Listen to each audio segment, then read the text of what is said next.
Bismillahirrahmanirrahim. Pada video ini kita akan belajar reaksi reduksi dan oksidasi konsep yang pertama, yaitu penggabungan dan pelepasan oksigen. Beberapa hal yang harus kita ketahui. Pertama, tentang reaksi reduksi. Reaksi reduksi adalah reaksi pelepasan oksigen. Zat yang mengalami hal tersebut diberi istilah oksidator. Jadi reaksi reduksi, zat yang mengalami reaksi reduksi disebut oksidator.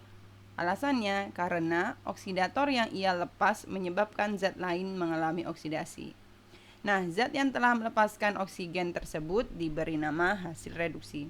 Yang kedua, reaksi oksidasi adalah reaksi penggabungan oksigen. Zat yang mengalaminya disebut reduktor karena menyebabkan zat lain mengalami reaksi reduksi. Zat yang telah menarik oksigen tersebut diberi nama hasil oksidasi. Nah, kita akan lihat contoh berikut.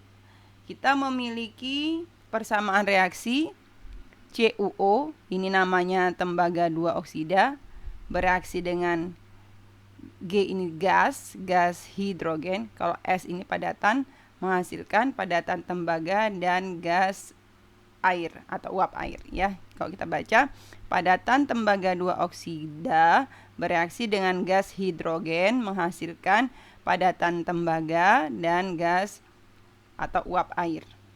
Nah, jika kita ingin mempelajari reaksi reduksi dan oksidasinya, maka lihat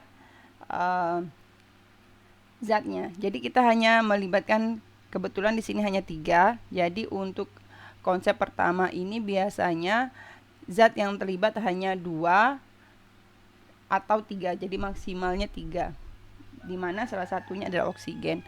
Nah, kita lihat CuO sebelum reaksi, setelah reaksi menjadi Cu. Tadinya ada oksigennya, sekarang tidak ada, berarti ini adalah reaksi reduksi karena oksigennya dilepas. Nah, ini mengalami reaksi reduksi, maka ini disebut sebagai oksidator. Ini zat yang melepaskan oksigen, maka ini disebut hasil reduksi. Nah, selanjutnya kita lihat H2-nya, hidrogennya. Sebelum reaksi hanya berdiri sendiri sebagai unsur bebas. Kemudian kita lihat setelah reaksi, setelah reaksi ada oksigennya, berarti ia menggabungkan oksigen, ia mengikat oksigen, maka ini disebut reaksi oksidasi. Zat yang mengalami reaksi oksidasi, ia disebut reduktor, karena ia menyebabkan zat lain mengalami reduksi.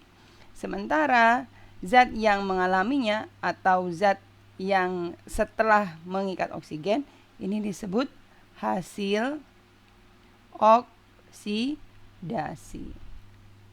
Jadi kalau misalkan kita diminta menuliskan, tinggal oksidatornya adalah CuO, reduktornya adalah gas hidrogen, hasil oksidasinya adalah uap air, dan hasil reduksinya adalah tembaga. Nah, begitu untuk konsep reaksi reduksi dan oksidasi, konsep yang pertama. Assalamualaikum warahmatullahi wabarakatuh.